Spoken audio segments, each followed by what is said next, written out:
How to hide activity status on Instagram. Hi everyone, it is GuideHacks, and in this video I will show you how to hide activity status on Instagram. Now let's get started. First we need to open our Instagram app.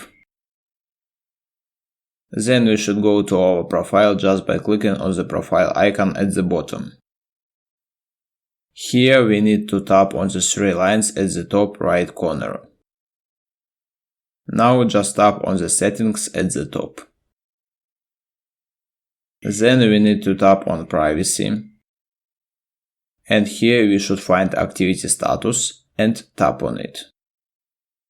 Now we see option show activity status, and if you want to hide your activity from people, you should switch this option off.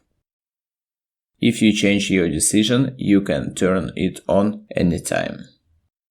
And that's all. It was how to hide activity status on Instagram. Thanks for watching. If you found this video helpful, we would appreciate if you subscribe to our GuideHacks channel.